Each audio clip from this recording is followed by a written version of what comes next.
उड़ीसा सरकार की सम्माननीय उप मुख्यमंत्री और जिनके सशक्त कंधों पर उड़ीसा के टूरिज्म सेक्टर को एक चुनौती के साथ में कि देश के इस बदलते हुए परिदृश्य में उड़ीसा देश के टूरिज्म मानचित्र पर अपनी सशक्त पहचान बना सके, ऐसी जिम्मेदारी है मेरी छोटी बहन श्रीमती प्रवती परिजय, मंच पर उपस्थित छत्तीसगढ़ पर्यटन बोर्ड के सम्मानित अध्यक्ष श्री नीरू शर्मा जी, भारत सरकार के अवर सचिव और director general tourism Shri Suman Billa ji, president IATO Shri Ravi Gosain ji, मंच पर उपस्थित convener of the conference Shri Sanjay Razdan ji, the legendary past president heavyweight my dear friend Shri Rajiv Mehra ji, मंच पर उपस्थित अन्य सभी सम्मानित अतिथिगण, सामने सभागार में उपस्थित उड़ीसा सरकार के सम्मानित पर्यटन सचिव श्री बलवंत सिंह जी और इस सभागार में उपस्थित टूरिज्म परिवार के सभी सम्मानित सदस्यगण, मैं परिवार का मुखिया होने के नाते आप सबका हृदयपूर्वक स्वागत करते हुए आप सबका अभिनंदन करता हूं। तो कोई संस्थान 40 साल तक या उससे भी ज़्यादा समय तक निरंतर किसी एक सेक्टर को बढ़ाने के लिए अपनी सामूहिक जिम्मेदारी समझते हुए सेक्टर के सारे स्टेक होल्डर्स को साथ लेकर के इस तरह की कन्वेंशन आयोजित करे, जिसको एक साझा विचार मंच के रूप में लिया जाए। मैं ये मानता हूं कि निश्चित रूप से बहुत बड़े कमिटमेंट के कारण या उसके चलते हुए ही ऐसा हो सकना संभव है। आज हम सब पुरी की ऐतिहासिक धरती पर एकत्रित हुए, जो न केवल धर्म की नगरी है अपितु समृद्ध सांस्कृतिक विरासत और संपन्न सांस्कृतिक धरोहर वाले इस उड़ीसा प्रदेश की सांस्कृतिक पहचान भी। एक तरफ जहां भगवान जगन्नाथ की यह धरती भारत की आस्था और विरासत का जीवंत प्रतीक है, वहाँ भारत की समृद्ध कला और संस्कृति के सभी अंग और उपांग की एक बड़ी परिचायक भी है। आज के इस महत्वपूर्ण सम्मेलन में आप सब के बीच में उपस्थित होना मेरे निश्चित रूप से अत्यंत गर्व और सौभाग्य का विषय है। आयोटा का ये मंच जहाँ प्रतिवर्ष हम सब लोग एक साथ एकत्रित आते हैं, ये दशकों से भारत के पर्यटन उद्योग का सबसे महत्वपूर्ण मंच रहा है, जहां हम सब मिलकर के विचार करते हैं, योजनाएं बनाते हैं और आने वाले वर्ष के लिए दिशा तय करते हैं। सेक्टर के लिए निश्चित रूप से यह मंच महत्वपूर्ण है, लेकिन उसके साथ साथ में देश और प्रदेश की सरकारों में पर्यटन क्षेत्र में काम करने वाले अधिकारियों और पॉलिसी प्लानर्स के लिए भी निश्चित रूप से इस मंच से उठी हुई आवाज़ या इस मंच से निकली हुई आवाज़ एक बड़े मार्गदर्शक के रूप में काम करती है। मैं इस महत्वपूर्ण सम्मेलन की मेजबानी करने के लिए उड़ीसा सरकार का सम्माननीय मुख्यमंत्री श्री मोहन चरण मांझी जी का और सम्माननीय उप मुख्यमंत्री जी का हृदयपूर्वक धन्यवाद और अभिनंदन करता हूँ। मित्रों, निसंदेह जैसा मैंने कहा कि आयोटा का वार्षिक सम्मेलन भारतीय पर्यटन का एक अग्रणी मंच है और इस मंच पर न केवल यात्रियों को सीधा सेवा देने वाले या उनके साथ में डायरेक्ट इंटरफेस के रूप में काम करने वाले टूर ऑपरेटर्स जुड़ते हैं, अपितु होटेलियर्स,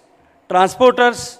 और ट्रांसपोर्ट प्रोवाइडर्स सभी साथ आकर के हॉलिस्टिकली इस सेक्टर को दिशा और इसकी दशा परिवर्तित करने के लिए काम करते हैं। केंद्र और राज्य सरकारों के प्रतिनिधि भी हमेशा इन कॉन्फ्रेंसेस में, इन कन्वेंशंस में आकर के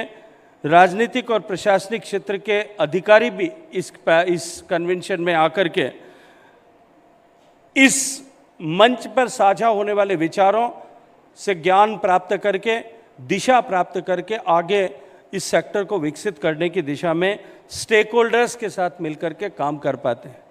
मुझे अत्यंत प्रसन्नता है कि 1982 से लेकर के आज तक Indian association of tour operators Bharat के पर्यटक उद्योग को आज जिस ऊंचाई पर पर्यटन उद्योग पहुंचा है, इस ऊंचाई तक पहुंचाने में बहुत बड़े योगदान का कारक रहा है। आज भारतीय पर्यटन उद्योग की एक मजबूत आवाज के रूप में उभरा हुआ ये संगठन और ये मंच लगभग 2000 से ज़्यादा सदस्यों के साथ में एक भारत को विश्व के कोने कोने में पहुंचाने का प्रयास करता है। इसलिए मैं मानता हूं कि आयोटा न केवल एक संस्था है, अब तो it works like a bridge between India and rest of the world in tourism sector. Bharat की समृद्ध विरासत, भारत की विविधता और भारत की संस्कृति को दुनिया के दरवाजे तक ले जा करके, दूर दूरांत स्थान तक ले जा करके इनबाउंड ट्रैवलर्स के लिए न केवल एक्सेसिबिलिटी अपितु सिक्योरिटी, उनके लिए श्रेष्ठ अनुभव, द ग्रेट एक्सपीरियंसेस को सुनिश्चित करने का काम करता है। निश्चित रूप से यह संगठन की वर्षों की तपस्या, इनकी समर्पण और दूरदृष्टि का परिणाम है कि आज पूरे गर्व के साथ में विश्व के पर्यटन मानचित्र पर भारत एक चमकते हुए सितारे के रूप में मौजूद है। मित्रों, आज भारत की पहचान निश्चित रूप से इनबाउंड डेस्टिनेशन के रूप में पहले से कहीं बेहतर हो रही है और मैं पूरी जिम्मेदारी के साथ में कहता हूं कि जिस तरह से भारत का परिदृश्य बदल रहा है, जिस तरह से भारत में आर्थिक संपन्नता आ रही है, न केवल भारत में इनबाउंड टूरिज्म का एक सुनहरा भविष्य मुझे दिखाई देता है, अपितु इसके साथ साथ में भारत में डोमेस्टिक ट्रैवल टूरिज्म की भी अपार संभावनाएं सृजित होती हुई हम सब देख सकते हैं। हम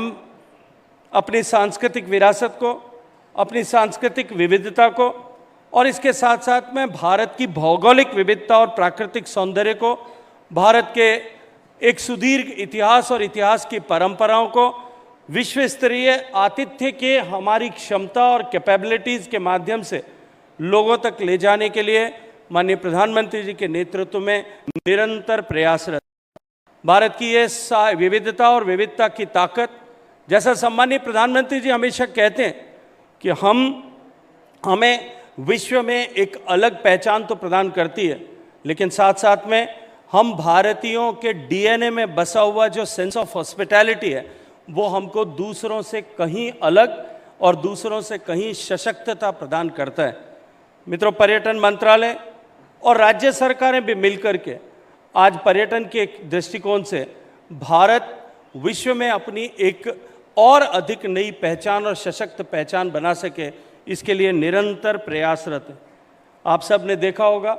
अभी जब छत्तीसगढ़ के सम्मानीय चेयरमैन बात कर रहे थे, आज से कुछ साल पहले तक भी छत्तीसगढ़ का जब चर्चा होती थी या बस्तर की जब चर्चा होती थी, अभी 2 दिन पहले मुझे आपके माननीय मंत्री मिलने आए थे, वो मुझे जब बस्तर की बात कर रहे थे कि भाई साहब बस्तर में टूरिज्म को लेकर के हम प्रोजेक्ट कर रहे हैं, तो मैंने कहा कि बस्तर का जब नाम आता है तब लोगों की रूह कांप जाती है, उनको नक्सलिज्म के अलावा कुछ नज़र नहीं आता। लेकिन परिस्थितियाँ जिस तरह से बदली हैं कि आज देश के हर कोने में, जहाँ कभी कल्पना नहीं की जा सकती कि वहाँ भी कभी टूरिज्म होगा, क्योंकि जहाँ देश में टूरिज्म की बात होती थी तब पहले उत्तर प्रदेश में ताजमहल, राजस्थान में रणथंबोर, जैसलमेर, जयपुर और उसके बाद में निकल करके दिल्ली, बस इसके बीच में सारा टूरिज्म सिमट करके रह जाता था। लेकिन आज जिस तरह का कंपटीशन देश के अन्य प्रदेशों में, सभी प्रदेशों में मैं देखता हूँ, छत्तीसगढ़ से लेकर के सुदूर नॉर्थ ईस्ट तक और दूसरी तरफ गुजरात से लेकर के दक्षिण भारत तक, देश के हर एक राज्य में टूरिज्म की संभावनाओं के दोहन को लेकर के जिस तरह से काम हो रहा है, वो निश्चित रूप से भारत के उज्जवल भविष्य को हम सबको दिखाता है। हमारा ध्यान पहले पर्यटन स्थलों को लेकर के केवल मॉन्यूमेंटल टूरिज्म के इर्द गिर्द हुआ करता है। भारत में टूरिज्म की जब बात आती थी, या तो धार्मिक स्थलों तक टूरिज्म सीमित था या हमारे ऐतिहासिक इमारतों तक टूरिज्म सीमित था। लेकिन जैसे जैसे पर्यटन की परिभाषा और पर्यटन का दायरा विस्तृत हुआ है, वैसे वैसे भारत में संभावनाओं का दायरा भी उसी गति के साथ में विकसित और विस्तृत होता हुआ हम सबको दिखाई दे रहा है। आज टूरिज्म के सारे नए वर्टिकल्स में भी भारत एक बड़ा प्लेयर बनकर के उभर रहा है, चाहे वो माइस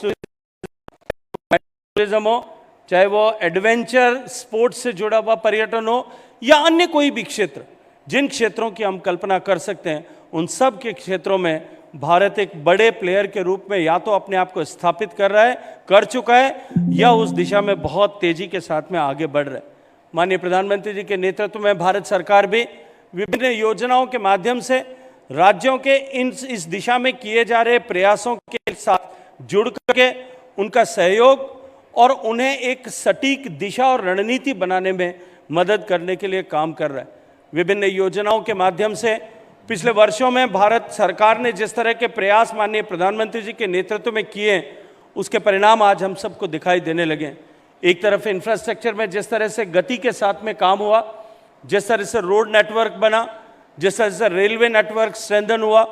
हवाई जहाज की बात अभी जब उड़ीसा की बात कर रहे थे तब आदरणीय मोहंती साहब कह रहे थे कि पहले 32 फ्लाइट 30 फ्लाइट आती थी, आज 62 फ्लाइट आने लगी है। मोहंती साहब, अभी हिंदुस्तान के एविएशन इंडस्ट्री में हिंदुस्तान के प्लेयर्स ने जितने एयरक्राफ्ट बुक कराए, आज भारत में लगभग 1000 से कम एयरक्राफ्ट टोटल भारत के डोमेस्टिक स्काई में ऑपरेट होते हैं, जिसमें जो कॉमर्शियल एयरक्राफ्ट भी हैं, प्राइवेट जेट्स भी हैं और राज्य सरकारों के सरकारी हवाई जहाज भी हैं। वो सब मिलाकर के संख्या 1000 से कम है। लेकिन भारत के एविएशन इंडस्ट्री में स्टेक होल्डर्स ने जो एयरक्राफ्ट बुक कराए, जो अगले 3 साल में डिलीवर होने वाले हैं, वो 3000 से ज़्यादा नए एयरक्राफ्ट आने वाले। अब कल्पना करके देखिएगा कि अभी जब 1000 हवाई जहाज हैं तब आपकी संख्या 62 तक पहुंची है। जब 3000 हो जाएंगे तो भुवनेश्वर में कितने सारे जहाज आएंगे। आप ट्रैफिक जाम ऊपर नहीं हो जाए उसकी चिंता करिएगा। जिस तरह से हमारे यहाँ इंफ्रास्ट्रक्चर ग्रो हो रहा है और जिस तरह से उसके साथ साथ में भारत की अर्थव्यवस्था बढ़ रही, और बढ़ती हुई अर्थव्यवस्था के साथ में जिस तरह से डिस्पेंसेबल इनकम लोगों की जेब में आने लगी, उसके कारण से हमारे पर्यटन की संभावनाएं बहुत तेजी के साथ में बढ़ी है। लेकिन उस तेजी से बढ़ती हुई संभावना के साथ साथ में उसने हमारे लिए अनेक चुनौतियां भी पैदा की। आज ओवर टूरिज्म की समस्या भारत के बहुत सारे स्थानों पर एस्टेब्लिश टूरिस्ट डेस्टिनेशंस पे हम सब के अनुभव में संज्ञान में आ रही। इस ओवर टूरिज्म को कमतर करने के लिए, इस समस्या और इस चुनौती से पार पाने के लिए हम सबको मिलकर के, क्योंकि सरकार का प्राथमिक रूप से ये दायित्व है, हम सबको मिलकर के निश्चित रूप से नए डेस्टिनेशंस क्रिएट करने और उन डेस्टिनेशंस को एस्टेब्लिश करने के लिए काम करना पड़ेगा। सरकार नए डेस्टिनेशंस को क्रिएट करने और बियॉन्ड द एस्टेब्लिश डेस्टिनेशन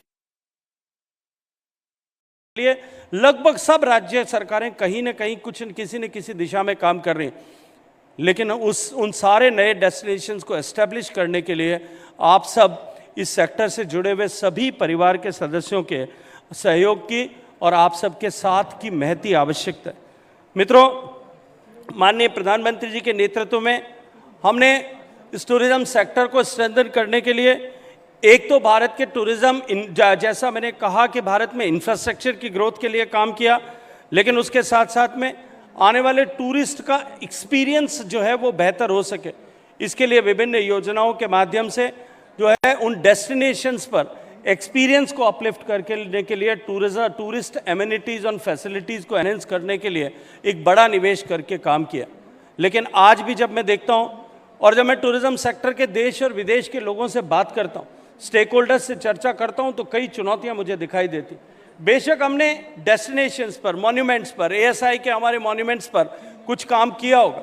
अभी कुछ और भी काम करने की आवश्यकता होगी। लेकिन जब ओवरऑल पैरामीटर्स की जब मैं चर्चा करता हूँ, travel and tourism development index पे जो भारत की पोजीशन आज भी इतनी सारी क्षमताओं के और संभावनाओं के होते हुए भी आज हम 35वें पायदान पर हैं, उसकी जब मैं समीक्षा करता हूँ तब संज्ञान में आता है कि ये केवल और केवल मॉन्यूमेंट्स तक हम काम करें और फैसिलिटीज़ को डेवलप करें, उससे इस समस्या का समाधान नहीं होगा। माननीय प्रधानमंत्री जी के मार्गदर्शन में हमने इसको एक कदम और आगे बढ़ने के लिए काम करना प्रारंभ किया है।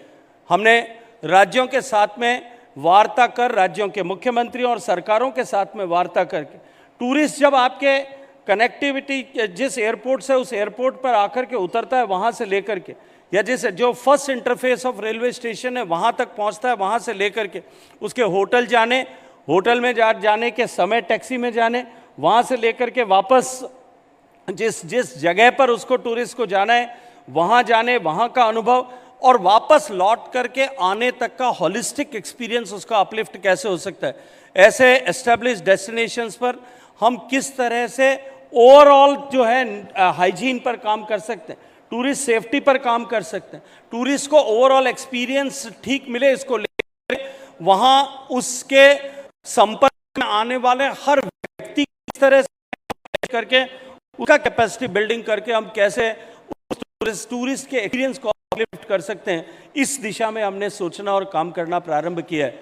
मैं पूरी जिम्मेदारी के साथ में एक बात कहता हूं कि जिस तरह से हम एक तरफ टूरिज्म इंफ्रास्ट्रक्चर पे काम कर रहे हैं, दूसरी तरफ ह्यूमन रिसोर्स कैपिटल पर काम कर रहे हैं, हमने अपने सारे जो हमारे इंडियन इंस्टीट्यूट ऑफ टूरिस्ट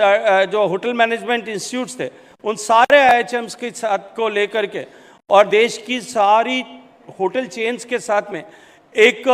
हमने MOU किया। पिछले साल से लेकर के अब तक उनके एजुकेशन का स्तर सुधर सके और इंडस्ट्री के लिए रिक्वायर्ड मैन पावर को हम ठीक से एजुकेट करके इंडस्ट्री के लिए ला करके काम कर सकें, इस दृष्टिकोण से हमने काम किया। इसके साथ साथ में विदेश से आने वाले सैलानी को वीज़ा लेने में किसी तरह की चुनौती का सामना न करना पड़े। आज मैं गर्व के साथ में कह सकता हूँ कि उंगलियों पर गिन सकने वाले 4-5 देशों को छोड़ करके बाकी सब देशों के लिए भारत सरकार ने ई-वीज़ा फैसिलिटी शुरू कर दी। और ई-वीज़ा फैसिलिटी में आज भी मैं जिम्मेदारी के साथ में एक बात कहता हूं कि किसी भी देश के नागरिक को भारत आने के लिए सामान्य परिस्थितियों में कहीं कोई ऐसा हो सकता है, कोई व्यक्ति विशेष की चुनौती हो सकती है, उसने कहीं पिछले दिनों में कोई ट्रैवल किया होगा, उसके कारण से कहीं कोई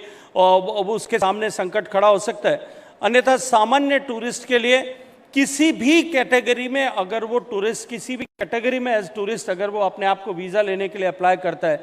तो उसके घर से बाहर निकल करके जाने की आवश्यकता नहीं है। वो मोबाइल पे अपना वीज़ा के लिए एप्लीकेशन अपलोड करे तो 48 घंटे में भारत का वीज़ा उसको टूरिस्ट के रूप में मिलता है। लेकिन इसको और अधिक सरल बनाने के लिए, इस फॉर्म को और अधिक सुगम बनाने के लिए,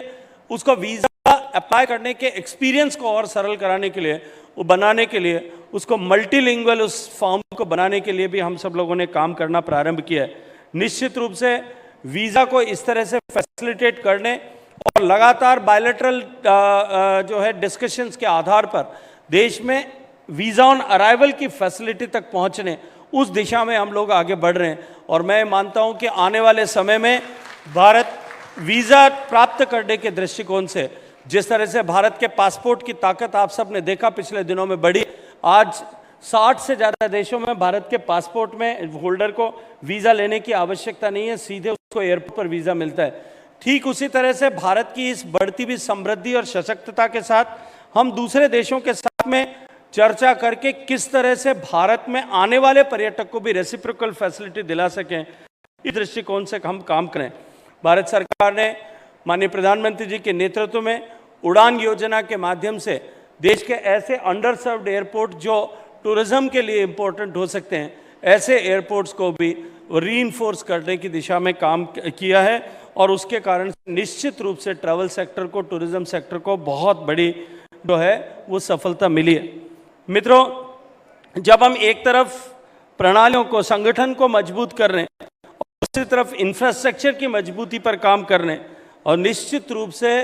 उस दिशा में पर्यटन के क्षेत्र में सफलता प्राप्त करने के लिए प्राइवेट सेक्टर के भी सहयोग की आवश्यकता है। मैं आप सब से आग्रह करता हूं, यहाँ होटेलियर्स भी हैं, यहाँ ट्रैवल ऑपरेटर्स भी हैं और दूसरे स्टेक होल्डर भी यहाँ उपस्थित हैं। मैं आप सब से आग्रह करता हूं कि इस क्षेत्र में विकास के लिए इन्वेस्टमेंट की आवश्यकता है। वो इन्वेस्टमेंट केवल फिजिकल इंफ्रास्ट्रक्चर या रूम कीज बनाते नहीं तक सीमित न हो, क्योंकि रूम कीज बनाने के लिए जिस तरह से काम हो रहा है, अभी कुछ दिन पहले मैं ताज होटल्स ग्रुप के CMD पुनीत चटवाल साहब के साथ में बात कर रहा था। मैं उनके एक कार्यक्रम में गया था प्रभातिज, और उस कार्यक्रम में उन्होंने मुझे बताया कि जो पहला होटल ताज का बना था, ताजमहल पैलेस मुंबई, वो पहला होटल बन करके एक से दूसरा होटल रामबाग पैलेस तक पहुंचने में उनको 55 साल लगे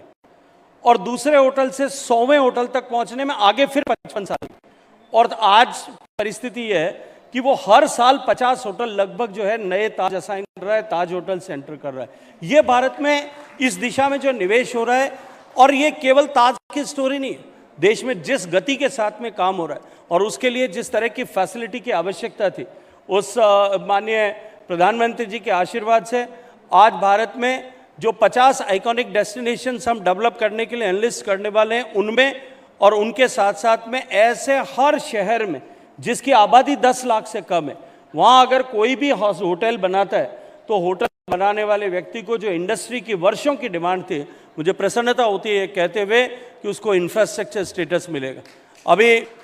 आदरणीय नीरू शर्मा जी कह रहे थे कि उड़ीसा ने जो है वो इंडस्ट्री स्टेटस हॉस्पिटैलिटी सेक्टर को दिया है। होटल में इन्वेस्टमेंट अगर करता है, होटल बनाता है,